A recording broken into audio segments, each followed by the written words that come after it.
What's going on, guys? Welcome along to another video from D.S.R. and today's a little bit different.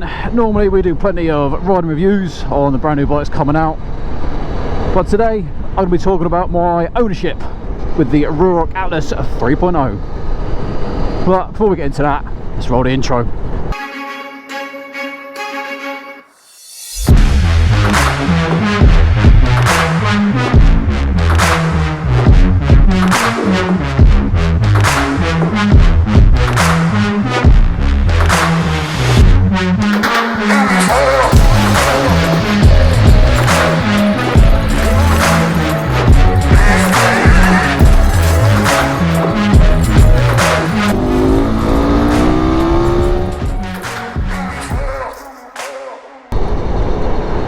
Before I start talking about my time with the Ruroc Atlas 3.0, I just want to say this is not going to be me just slating the company.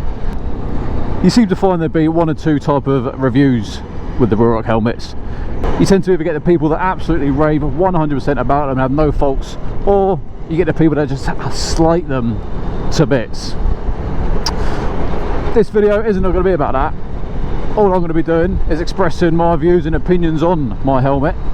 And as you can tell right now, I'm not wearing the Atlas. So as many of you probably have done, same as myself, I've been watching Ruroc for the last few years. I've seen them come out with their 1.0. I saw the gripes that people are having, and I saw what the changes the company were doing. They make the changes and they bring out the 2.0. Once again, people start raving about it, and then they do start finding holes and problems and issues with their helmets. They're learning, they're developing, they're taking feedback, which is really nice to see from a company, not just doing what they want to do and doing what they think the market needs or wants, actually listening to us, listening to the consumer. They've taken what they know about the 2.0 and they bring the 3.0 out, and I think, you know what, maybe now is about time that we buy the 3.0. Watching videos from Archie, all the hype that he brings, you know, as a company, I think they're fantastic. I've got a lot of time for Ruroc. They have some fantastic colour schemes coming out. As you can see, the one I got was the gloss carbon black with the pinstripe gold on it, and I think it looks phenomenal. As soon as you take it out of the box, that's the first thing you notice. It's just how stunning this thing looks in real life. Let's rewind a little bit. Placed my order before the launch, like thousands of people did, and I think this is where Ruroc messed up, is they didn't have enough helmets for the supply and demand from before the launch. So just like many people, I had to wait a long time to get my helmet. And you know what, it does suck. It does suck having to wait a long time for your helmet. Luckily I wasn't in the country, I was away with work, so it wasn't really bothering me too much. So I had the time to wait, so I did. And eventually it turned up, and like I said, pull out of the bag and she's beautiful. And as you can see, top right hand corner, I've done a review video on this helmet when it first come, the first unboxing review I've done. And the first issue I came across was the shockwave. It would update, but then it wouldn't turn on. No matter what I'd done, what I'd tried, things had changed, nothing would happen. Spoke to the support company of Ruroc, and they gave me different suggestions, and everything they'd done I tried. So fair play to them, they did try and resolve the issue whilst I had the unit, but it come to it that the unit couldn't be fixed my end, so they sent me a returns label. I'll send that one back and they sent me a brand new one out straight away. So that's one thing I think for Ruroc, because they do have really good customer care, customer support, which is nice to see. Like I said, how many times have we seen Archie and the team doing the videos, walking around, showing what's coming, showing how they're developing it. How many of us have seen that from Arai or HJC or Scorpion or Shark? I've never really seen anything like that, not to that level in their detail as well. You know, Ruroc set up HQ days where you can go along, have a look at the new and upcoming helmets and have a little walk around the HQ, which luckily for Zoe, she managed to go on to. I didn't because I was working. The next thing that I did like is that they produced the clear and the dark, or the tinted visor, which I think is really good when companies do that both, because let's face it, who of us actually ride with the clear visor on unless we're going to go on tour and it's going to be at dark. Let's go this way.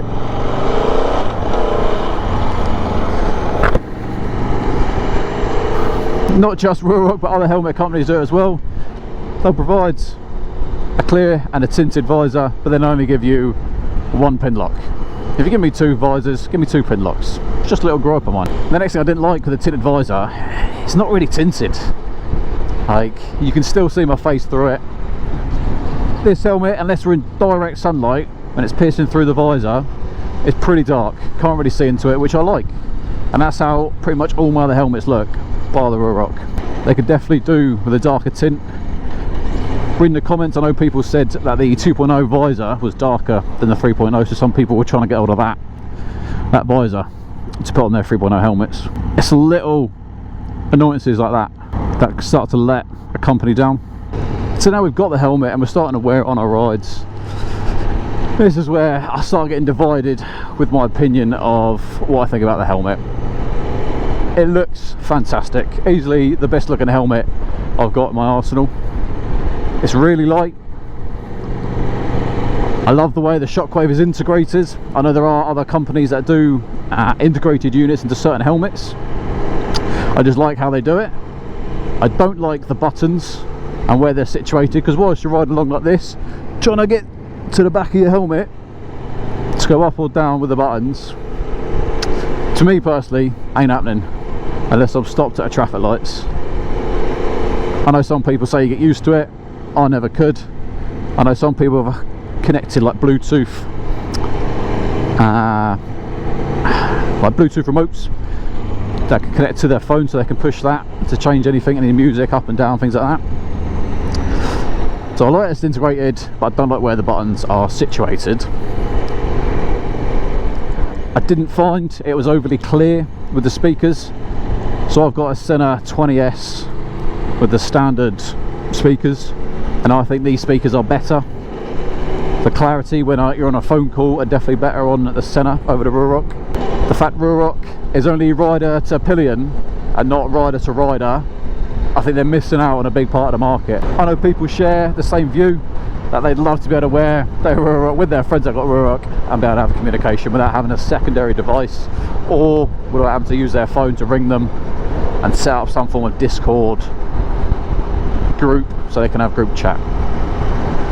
Like I said, there are ways around it, like the Discord and things like that, WhatsApp group chats, but it's just more of an annoyance. There's other Bluetooth headsets out there that connect to other Bluetooth headsets straight away. The field of view, so when you're wearing the helmet and you're looking out, you can barely see any part of the helmet. I think the only parts I could really see was the nose section, but the top part here, couldn't see it. The best field of view I've ever had when putting on a helmet. It's just something about giving you that little bit extra left and right. Up to the top, it doesn't matter, but at your peripherals, just giving you that little bit more, it just adds something to when you're riding. With a carbon fibre helmet, sometimes you can expect some form of noise, but okay, they really dropped the ball in this one. They knew their 1.0 was noisy, they knew the 2.0 was noisy. They need to keep progressing this to make the helmets quieter. They say they've done work on it, and then at a later date where people were complaining about the level of noise inside the helmets, they tested it again against the 2.0 and actually found out the 2.0 was quieter than the 3.0. So that's a shame, because hands down, easiest to say, it is the noisiest helmet I own, which is a shame. Not sure how this dude's meant to look out of his mirror if it's folded away. Oh, where's the other one? Ah, that one's folded out as well. So yeah, noisiest helmets, not helpful when you're trying to start up a YouTube channel and all you can hear is the wind when you're trying to do a review on a bike.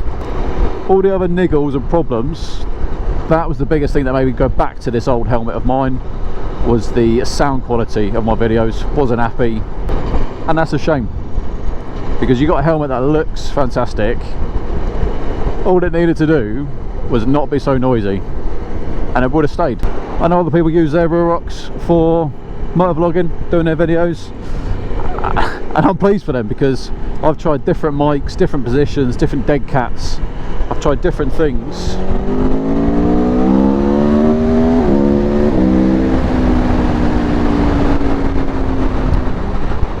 To try and mitigate the wind noise. Unfortunately, I just couldn't find it. So that's probably the biggest problem I had with the helmet. And unfortunately for Ruroc, there are a couple of more issues.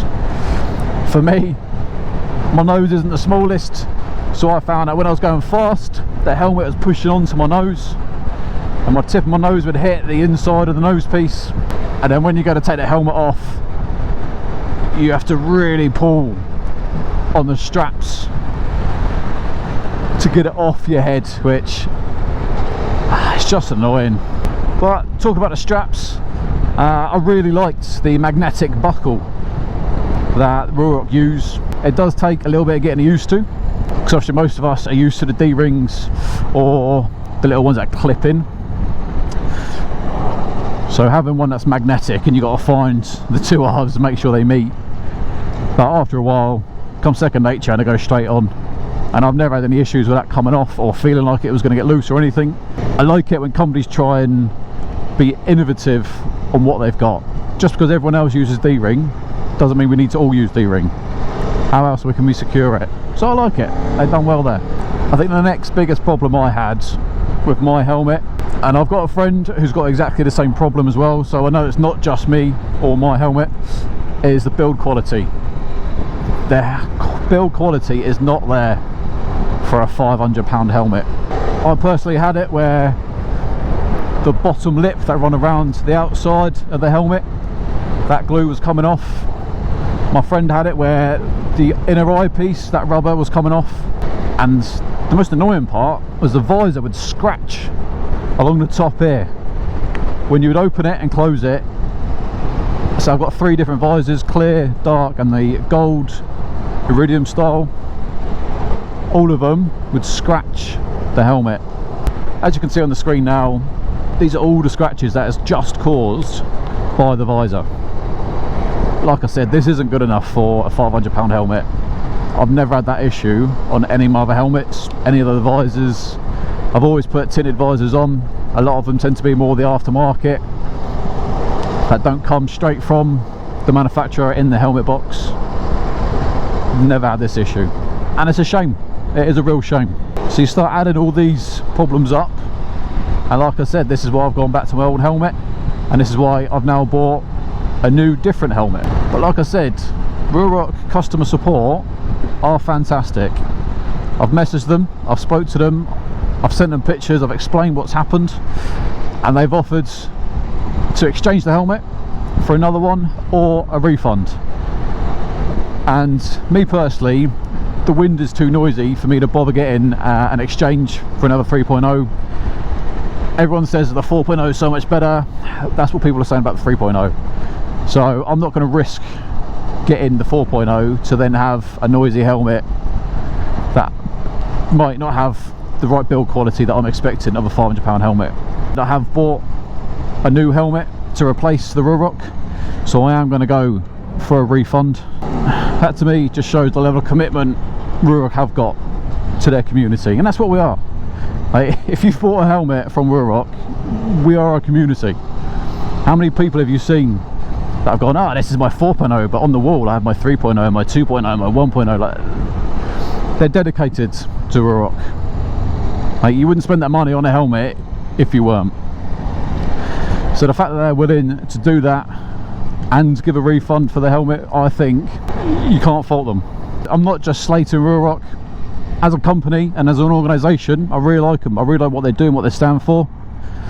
I definitely think they've got a bit more time to develop before their helmets are spot on. If you're in the market for a helmet, wouldn't bother with a 3.0, definitely try a 4.0. Leave a comment below.